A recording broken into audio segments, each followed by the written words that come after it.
नमस्कार, मैं doctor professor Sushil Kumar Sharma, ज्योति विद्यापीठ women's university Jaipur, रसशास्त्र एवं भेषज कल्पना विषय, BMS सेकेंड ईयर। इसमें पिछले अध्यायों में मैंने उपरस पढ़ा रहा था। उपरसों में गंधक का, गैरिक का, काशीस का वर्णन मैं कर चुका।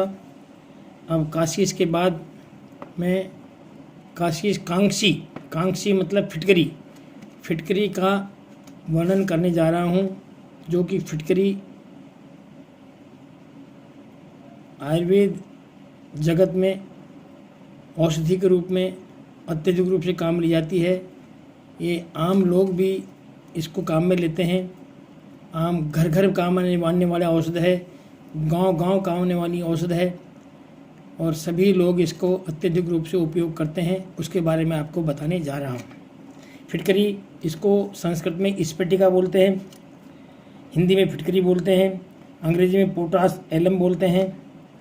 इसका सूत्र है K2SO4 Al2।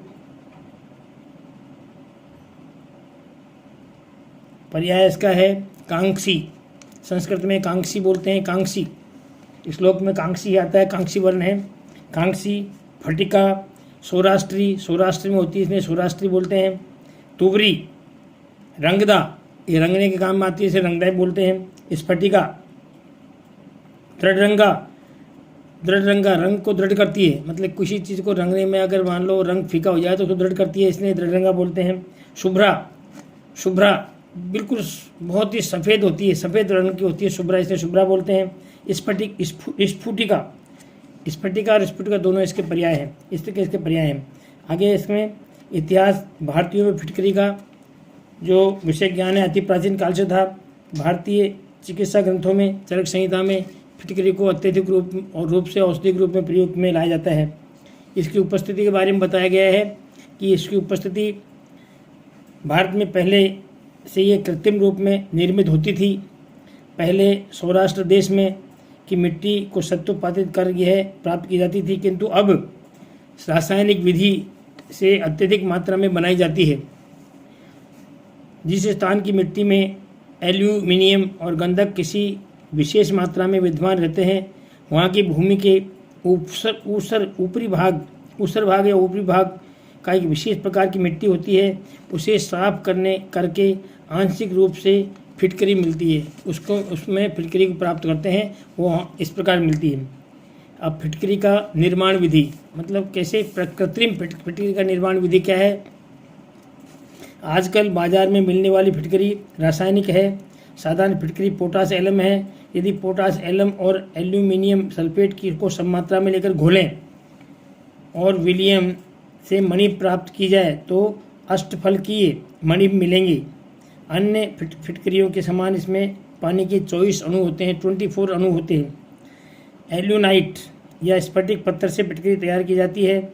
एल्यूनाइट है, इसे महीन पीसते हैं और गंधकाम्ल के साथ उबालते हैं। विलियन में यथावश्यक थोड़ी मात्रा में पोटेशियम सल्फेट मिलाते हैं और मणि भी करण करते हैं। हमारे देश में फिटकरी एलम सेल से तैयार की जाती है। इसके भेद, फिटकरी के भेद में है फटकी, फुल्लिका, श्वेत, कृष्ण, खंड और चूर्ण। श्वेत तो खंड रूप में और कृष्ण चूर्ण रूप में। किंतु इन दोनों बाजार में 4 प्रकार की फिटकरी मिलती है। इन दोनों मार्केट में 4 प्रकार की फिटकरी मिलती है। श्वेत, पीत, रक्त और कृष्ण। श्वेत सफ़ेद, रक्त लाल रंग की, पीत पीले रंग की, कृष्ण काले रंग की। स्वरूप, फटकी यानी फिटकरी ईषत पीत वर्ण की, गुरु, स्निग्ध और विषग्नि होती है। कैसी होती है? विषग्नि, विष को नष्ट करने वाली। फुल्लिका श्वेत वर्ण की, हल्की, स्निग्ध और स्वाद में कषायाम्ल होती है। प्राप्ति स्थान, प्राचीन काल में केवल सौराष्ट्र की मिट्टी से ही फिटकरी बनाई जाती थी, किंतु अब पंजाब, बिहार, उत्तर प्रदेश, गोवा, महाराष्ट्र आदि अनेक प्रांतों में मिट्टी से फिटकरी बनाई जाती है। जिस मिट्टी में एल्यूमिनियम और गंधक किसी निश्चित मात्रा में रहते हैं, उसी मिट्टी से फिटकरी बनाई जाती है। इसका रासायनिक नाम double sulphate potassium and aluminium है। भौतिक गुण: वर्तमान काल में श्वेत रंग की फिटकरी अधिक मिलती है और उपयोगी भी है। अन्य वर्णों की फिटकरी भी कभी कभी बाजार में दिखाई पड़ती है, जो पार्थक्य यानी अलग से होती है। फिटकरी बड़े बड़े श्वेत वर्ण और टुकड़ों में एवं छोटे मणिभों में मिलती है। यह स्वाद में अम्ल होती है, जल में विलेय किंतु अल्कोहल में अविलेय होती है। फिटकरी 92 डिग्री सेंटीग्रेड ताप पर पिघलती है। यह अधिक ताप में फुल्लिका बन जाती है, फूल जाती है। इस अवस्था में जलीय भाग नष्ट होने से बहुत हल्की हो जाती है, क्योंकि इसमें 24 भाग जल होता है। उपयोग इसका क्या क्या होता है, इसके बारे में बताए जा रहे हैं कि अनेक रोगों की चिकित्सा में उपयोगी है। रक्तस्राव को बंद करने के लिए आयुर्वेदिक व आधुनिक चिकित्सक भी इसका उपयोग करते हैं। आयुर्वेदिक और आधुनिक दोनों इसका प्रयोग करते हैं। रक्तस्राव तुरंत बंद करती है। जहाँ कहीं से भी रक्त निकल रहा हो, इसको लगाया जाए तो ये तुरंत ही इसको ठीक करती है। जानवरों के लिए चिकित्साप्रद में लाभप्रद है। जल संशोधनार्थ नगर पालिका आदि संस्थानों में जहाँ से जलापूर्ति होती है प्रयोग में आती है। कृषि कार्य में उपयोगी है। रंगने एवं रंग को पक्का करने के लिए उपयोगी है। अब इसका शोधन कैसे करते हैं?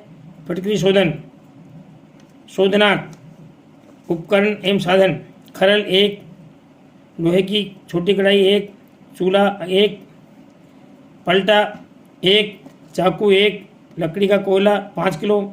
मुख्य द्रव फिटकरी श्वेत 500 ग्राम। शोधन विधि: चूल्हे में अग्नि प्रज्वलित करके उस पर लोहे की कढ़ाई रखकर गर्म करें। फिटकरी 500 ग्राम को खरल में चूर्ण कर तप्त कढ़ाई में चारों ओर फैलाकर छोड़ दें। कुछ ही देर बाद फिटकरी चूर्ण पिघलकर द्रव रूप गोंद जैसी हो जाएगी। ऐसे छेड़े नहीं, प्रज्वलित चूल्हे पर रखें। कुछ देर में द्रव्यांश सूखने पर लगेगा कि फिटकरी लावा की तरह छोटे छोटे टुकड़ों में विभक्त होकर फूलने लगेगी। इस बीच द्रव्यांश सूखने और लावा फूलते समय चुन चुन आवाज़ होती रहती है। ये जलियांश सूखने की आवाज़ है। आवाज़ बंद होने पर फिटकरी को फूल पाए तब उसको स्वांशित होकर शीशी में भरकर प्राप्त करें। इसको स्वाद किंचित अम्ल होता है। इस प्रकार से ये फिटकरी को गर्म करने से ये बिल्कुल शुद्ध हो जाती है और फूलने पर शुद्ध हो जाती है। शुद्ध द्रव्यमान 350 ग्राम। स्वरूप रूक्ष श्वेत चूर्ण रूप में। रसशास्त्र में अधिकांश आचार्यों में फिटकरी शोधन की जो विधि बताई है यह क्रियात्मक नहीं लगती। इसके शोधन के लिए कहा गया है कि फिटकरी को कांजी में डुबोकर 3 दिन छोड़ देने पर शुद्ध हो जाती है। इसको कांजी में भिगोकर 3 दिन छोड़ दो, शुद्ध हो जाती है। लेकिन फिटकरी का सबसे बढ़िया शोधन का तरीका यही है कि उसे आंच पर रख के गर्म करें, जलियांश समाप्त कर दें, फूल के सही हो जाएगी। वही फिटकरी शुभ्रा के रूप में प्राप्त होती है। सबसे सर्वश्रेष्ठ उपाय है। बच्चों को प्रायोगिक में भी यही सिखाया जाता है, हमको भी सिखाया जाता है। सर्वसाधारण विदित यही होता है। किंतु फिटकरी शोधन की अनुभूत विधि: फिटकरी 250 ग्राम लेकर यवकुट कर लें और 2 सराहों के बीच रखकर संपुट कर अच्छी तरह कपड़े में टीप कर सुखा दें। दूसरे दिन इस फिटकरी पूरे सराव को 12 फुट में रखकर पाक करें। स्वांशित होने पर सराव को खोलकर अत्यंत हल्की एवं शुभ्र वर्ण की शुद्ध फिटकरी प्राप्त कर लें। यह स्वाद में थोड़ा अम्ल है और यह प्रपंच रहित विधि है। श्लोक में इसमें कहा गया है, वह्नौ प्रफुल्लयते किंवाम सम्यके लघु पुटे पचेत कुंद बज्जा जायते हस्वम सर्व रोगेषु योजित। सभी रोगों में इसको प्रयोग करें। इसका मारण नहीं होता है। फिटकरी को शुद्ध करने के बाद ही प्रयोग करें। सत्वपातन होता है इसका।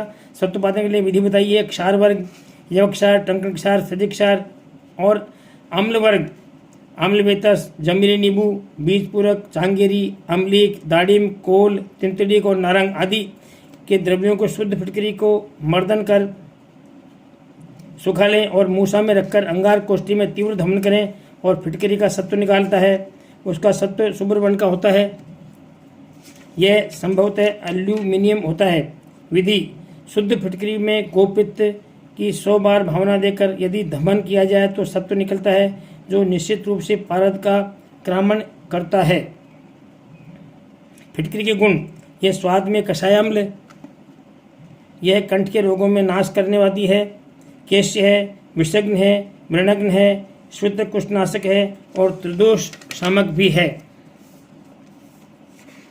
इसका विशेष उपयोग रक्त स्तंभक कार्यों के लिए होता है। अतः जहाँ कहीं भी रक्त निकलता हो उसे रोकता हो, उसको रक्त स्तंभन के कार्य में इसका प्रयोग करते हैं। वहाँ पर कच्ची फिटकरी को अधिक रूप से उपयोग करते हैं। कच्ची फिटकरी का चूर्णन करने पर भी रक्त का स्तंभन हो जाता है। इसको अनेक प्रकार के रोगों में इसका प्रयोग किया जाता है। अब अनेक रोगों में फिटकरी का प्रयोग जो है वो किया जाता है, उसके बारे में बताने जा रहा हूँ। नाक से रक्तस्राव होने पर गोदुग्ध में थोड़ी फिटकरी घोलकर नाक में डालने से रक्तस्राव बंद होता है। फिटकरी शुद्ध और अशुद्ध दोनों का प्रयोग रोग नाशार्थ होता है। शरीर के कोई भी अंग यदि किसी शस्त्र विशेष में कट जाए तो उसे कटे भाग पर फिटकरी चूर्ण का अवचूर्ण करने पर रक्त आना बंद हो जाता है। तीसरा, शुद्ध जल में 5% फिटकरी घोल का उपदंश में उत्तर बस्ती देने में मूत्र मार्ग से पूर्ण निकलना बंद हो जाता है। 2 ग्राम फिटकरी चूर्ण को 100 मिलीलीटर जल में घोलकर योनि मार्ग का रोज प्रक्षालन करने से योनि की शिथिलता और योनि की अन्य बीमारियां बिल्कुल ठीक हो जाती है। फिटकरी 125 ग्राम और 3 ग्राम चीनी मिलाकर 2-3 बार दिन में खाने से रक्तपित्त नष्ट हो जाता है। नाक से आने वाला रक्तपित्त नष्ट हो जाता है। 125 मिलीग्राम गुलाब जल में 500 मिलीग्राम फिटकरी घोलकर शीशी में रख लें और उस द्रव को नेत्रों में डालने से आँखों की लाली, कीचड़, पकना, दुखना, शोथ आदि रोग दूर हो जाते हैं। 12 ग्राम फिटकरी को 200 मिलीलीटर जल में घोलकर उत्तर बस्ती देने से गर्भाशय भ्रंश नष्ट हो जाता है। गर्भाशय भ्रंश का मतलब गर्भाशय जो अपने स्थान पर से च्युत हो जाता है, हट जाता है, उसको गर्भाशय भ्रंश बोलते हैं। किन्हीं कारणों से गर्भाशय का भ्रंश हो जाता है तो गर्भाशय भ्रंश में भी इसका प्रयोग करते हैं। उत्तर बस्ती देते हैं स्त्रियों में, तब गर्भाशय भ्रंश नष्ट हो जाता है। इसके प्रयोग से योनिस्राव, कंडू, श्वेतप्रदर, रक्तस्राव आदि समस्त रोग नष्ट हो जाते हैं। 125 मिलीग्राम रससिंदूर, 125 मिलीग्राम फिटकरी मिलाकर खाने से रक्तपित्त नष्ट हो जाता है। फिटकरी चूर्ण और मोलश्री वृक्षत्वक चूर्ण मिलाकर दांतों पर मलने से दांत मजबूत होते हैं। मतलब दांतों पे इसको मलोगे तो दांत आपके बिल्कुल मजबूत हो जाएंगे। 12 ग्राम सेंधव और 12 ग्राम फिटकरी चूर्ण मिलाकर रख लें और उस चूर्ण को दांतों पर रगड़ने से दंत शैथिल्य नाश करता है। दंत में शिथिलता होती है उसको नष्ट करता है और दंत में पिछलता होती है, कई तरह के मल जम जाते हैं दंत में, उन सबको भी ये नष्ट करता है। 90 मिलीग्राम जल में 500 मिलीग्राम फिटकरी डालकर कुल्ला करने से मुखपाक, दंतपुय, दंत वेष्टपाक, शोथ आदि मुख रोगों का नाश करता है। 375 मिलीग्राम शुद्ध फिटकरी चूर्ण को 375 ग्राम 375 मिलीग्राम चीनी ज्वर आने के पूर्व खाने से विषमज्जर रोग नष्ट हो जाता है। मतलब 375 मिलीग्राम शुद्ध फिटकरी के चूर्ण और इतनी ही समान मात्रा में 375 मिलीग्राम चीनी, ये ज्वर आने के पूर्व खाने से विषमज्जर ज्वर रोग नष्ट हो जाता है। विषमज्जर ज्वर यानी जो मलेरिया होता है, जो विषम तिथियों में आता है, वो भी इससे ठीक हो जाता है। इस प्रकार से फिटकरी अनेक रोगों में अनेक महत्वपूर्ण कार्य करती है। सामान्य रूप से हर व्यक्ति इसका प्रयोग करता है। जन जन में ये बहुत ही विख्यात है, जन जन में प्रयोगकारी है। औषधि चिकित्सक तो इसमें प्रयोग करते ही हैं, लेकिन सामान्य लोग भी इसका प्रयोग करते हैं। फिटकरी के कुछ प्रमुख योग यहाँ बताने जा रहा हूँ आपको मैं। उसमें एलादी मंत्र है, द्रावको रस है, गुरुडांजन है, विषकल्प है, चतुस्सुधा रस है, नयन सोडांजन है, शंख द्रावको रस है, शुद्ध स्फटिका चूर्ण है। इस प्रकार से इसके कई प्रकार के ये रसायनों का प्रमुख योग बताए गए हैं, इनका प्रयोग करते हैं। इस प्रकार से फिटकरी का प्रयोग आम जन में बहुत ही उपयोगी है। और आज के परिप्रेक्ष्य में, आज जब कोरोना हो रहा है, कोरोना रोग फैल रहा है, उस परिप्रेक्ष्य में भी फिटकरी का बहुत अत्यधिक उपयोग है। फिटकरी का से गरारे करना, फिटकरी के सेवन से वाष्प लेना और सब तरह से ये बहुत अच्छा गुणकारी और फायदेमंद है। इस प्रकार मैंने आपको ये अध्ययन कराया। धन्यवाद, नमस्कार।